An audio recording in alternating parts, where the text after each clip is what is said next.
Where's this thing at? Let's see. Not that. This thing. Oh, there it is. Oh, there we go.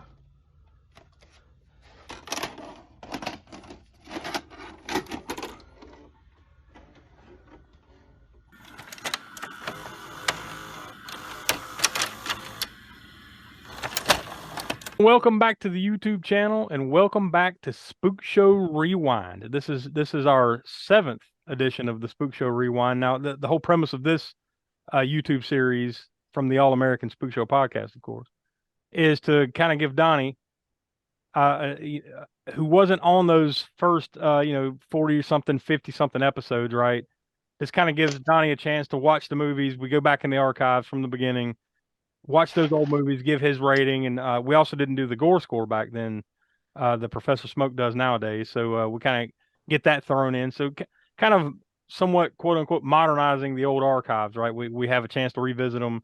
Donny gets to talk about it, so it's always a good time. But it's an especially extra good time this time around because we're revisiting Street Trash from 1987. One of our, I mean, even though it's not like necessarily one of our highest rated movies, I'd say without question, it's one of our favorite episodes that we ever did, and one of our favorite movies that we always pull a couple of little random things from this movie, and it never fails. Like at least once a month or so, something from this movie comes up in all of our episodes of the podcast. Whether it's we talk about the junk hole, whether we talk about the one of the hobos in the movie that just trashes the grocery store, the different sized. Let's say severed units being thrown around. I mean, there's a number of things here that we'll go over the next few minutes. But Donny, I guess we'll just go right into it. Is this the first time you watched this movie for this?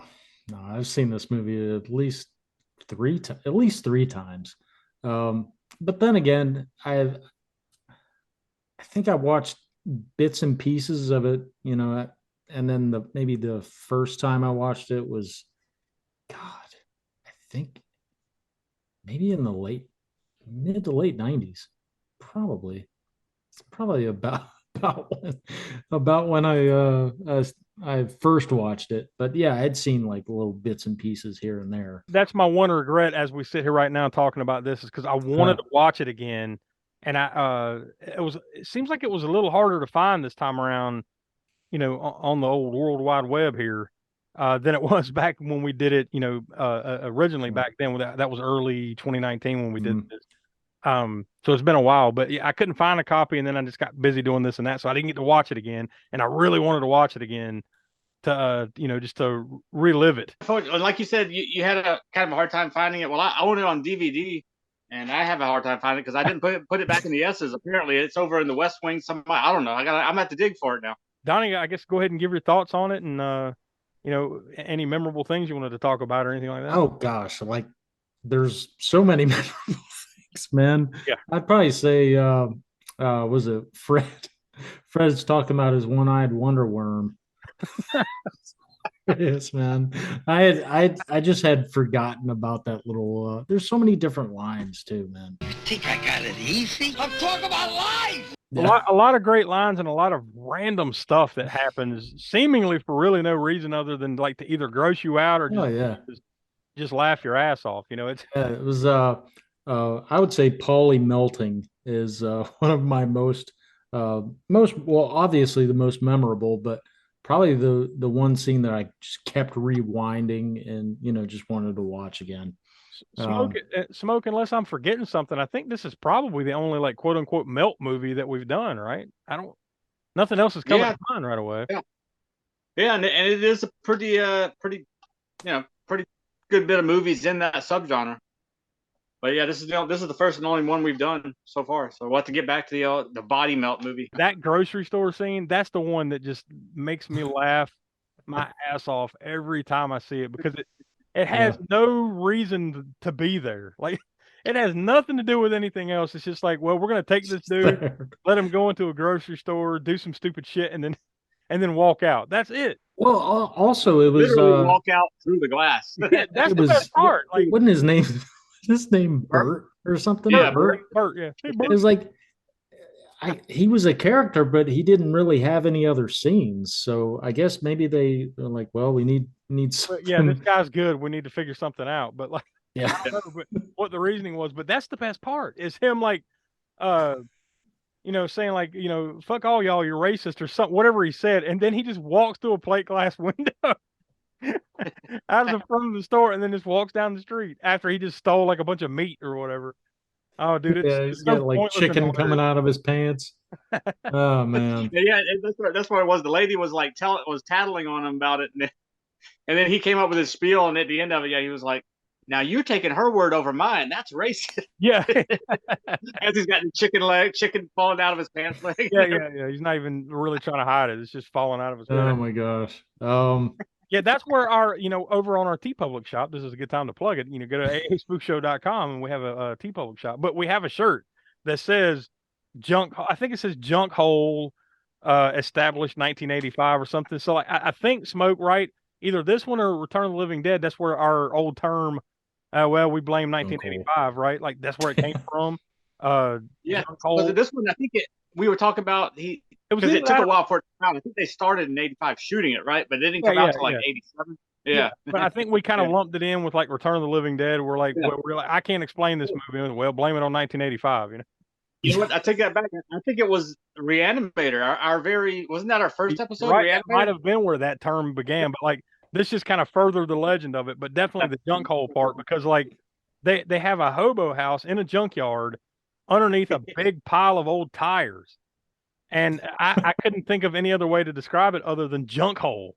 And of course, that's about what it was. It took on a whole new life of itself after I said that. But like, yeah, there's a shirt, Junk Hole, established 1985. If you want to go track that one down on a TeePublic shop. But yeah, I mean, like, so many memorable things from this movie, so many things that we keep bringing up, and it really is truly, I truly believe, one of our funnier episodes.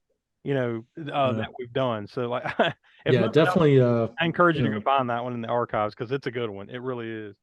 But yeah, I guess Donnie, now's your platform to give your final thoughts on it and give us your star rating. Oh man, I would say probably, let's see, Paulie melting is one of my favorite scenes. Well, basically when Bronson has his Nam flashbacks. Let's see, there's there is a part near the end where Kevin takes Bronson out with the cylinder.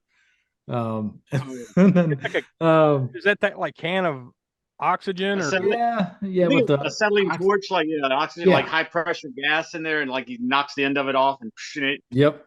Subsequently, it's like one of the best decapitation scenes in cinematic history, I think. Yeah, it's up there. And there's so much. I mean, there is really and we've been talking for the last 10 minutes or so, and we haven't even really got into the melt part of it, like how well all that stuff was done. Like when these hobos drink this. It's called 10 to 5 Viper, right? Viper, yeah. Maybe I'm just blanking. I don't think they ever really go into the origins of what this, right? Well, he finds it under the stairs. That guy, guy that owns the liquor store, finds the dusty crate under his stairs. He's like, I wonder what this is. And he throws it out there and sells it for a buck. Yeah, but they never explain what it is or where it came from, right? It's just they just drink it and melt. Literally, like it's like burning crayons. They just. And what's cool about it, each one is different than the other one that came before it too. It's not like they tried, it's not like they just recorded the same melt scene over and over again. Yeah. Like everybody melts down differently, which was cool. Is it a great movie? Oh man, probably. I don't know. It's just a really fun movie, man. It's a lot of fun. Yeah. I'm gonna go with it's a lot of fun. I'm gonna say 3 stars, man. Yeah. I would definitely watch this. You know what? I'm actually going to go 3.25. I'll go 3.25. That means this will bring it to a consensus score of 3.38 stars. That's pretty good for Street Trash. So yeah, that's certainly recommended. That's upper tier and highly recommended from the Spook Show gang. So there you go.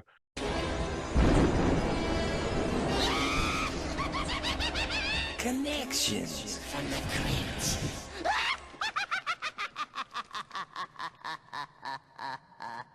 basically what we do is we find connections from the current movie, this being Street Trash, to basically connect from the cast and crew from all of our Spook Show episodes. And I was able to find, here's the actual crew connection. Scott Coulter, special effects. He did Pet Cemetery. Also did Josh's favorite, the Garbage Pail Kids movie. Oh God. That was Craps Piece Theater. That was actually our very first Craps Piece Theater episode, I believe. Yep. And he also did Tales from the Crypt Demon Night. On the cast side, there was actually two connections. Roy Frumkus goes back to our Dawn of the Dead episode, where he was the pie in the face zombie. Probably, maybe most notably, James Lawrence was in Frankenhooker. Mm-hmm. So, yeah, that was actually our 100th episode. Gore Score. Well, this movie's full of it, chock full of it. In fact, this is going to be. I mean, I might as well just say what it's going to be. It's going to be a 10. I mean, you can't give it anything other than that. I don't think there's so many scenes of like the bum meltdowns and explosions and penis jerked off, throwing through the air. Keep away. Acetylene torch decapitation, gore throughout the entire thing. And I can't remember, like I said, I usually try and give what Chaz Balin gave this one. I know Balin did a review of it in one of his, actually the very first Deep Red magazine I bought. I think it's Deep Red number 4. It was a cover photo of Street Trash.